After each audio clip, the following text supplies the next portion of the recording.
The Southeastern Conference is home to some of the best rivalries in college football, so what better way to kick off the all-SEC slate on CBS than Florida and Tennessee, a heated gathering that's seen its fair share of classics over the years.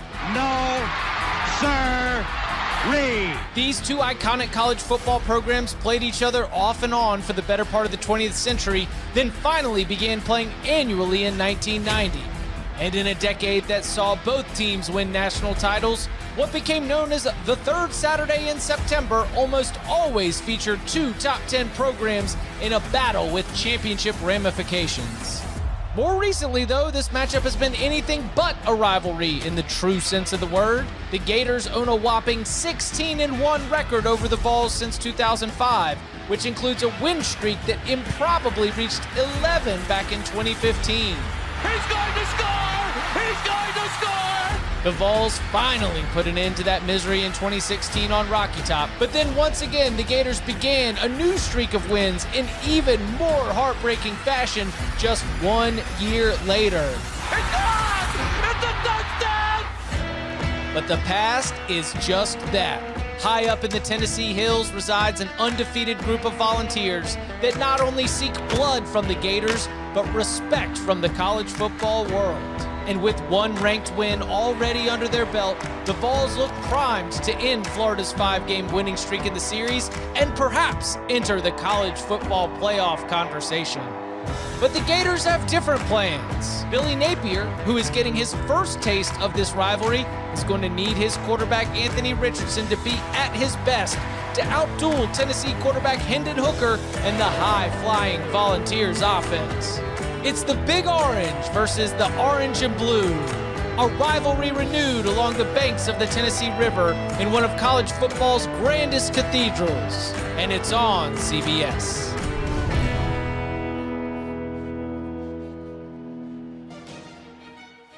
All right, so how are we doing right now? College football against the spread record. Brady, why are you shaking your head? No, I was just looking at my record last week. Yeah. I struggled the past couple of weeks.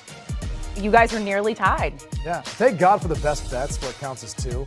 Oh, it does. That's the only saving grace. Wait a second. Who made that counts for two? I never knew that. He did. Well, now you tell me. Now I got to pick it up. Amanda, we're upset because we don't like mediocrity. We want to shine. That's what it is. Because if this was my record, I'd be like pretty. No, I'm not happy either. We're not helping people make money right now. That's the whole goal. We're to help people to make money. All right.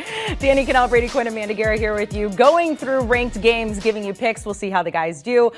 This week, let's start with the SEC game of the week, the SEC on CBS. Florida at Tennessee. Anthony Richardson has yet to throw a single touchdown all season. Volunteers favored by 10.5. And the total is 62 in a hook. Brady, we'll start with you. Yeah, he's had a hard time in the passing game. Really after the first week where people kind of anointed him as this just freak of an athlete, phenom, he's never progressed from there, Danny. And it's troubling to see in part because I don't know that he's necessarily played better opponents outside of looking at that game versus Kentucky. He's thrown 2 interceptions the past couple of weeks. It's hard to have much faith in what we've seen so far from him on the field. And he's going up against the #1 total defense in the SEC right now in the Tennessee Volunteers. And look, I've been to Neyland Stadium. I've played there. That is the loudest place I ever played. I swear to God, our center turned around on third down in the third quarter, and he looked at me. He's like, the ball's moving. It was so loud. No one outside of my guards can even hear me under center. It's going to be a tough environment to play with the way Tennessee and Hendon Hooker have this thing going on.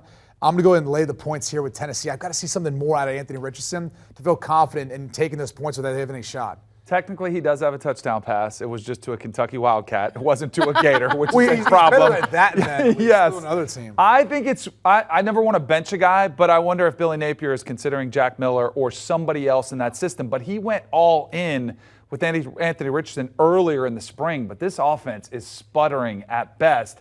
And I'm with you. I think you lay the points here with Tennessee. I know it's a pretty big number in a rivalry game, but this is a Tennessee team that comes out of the gate.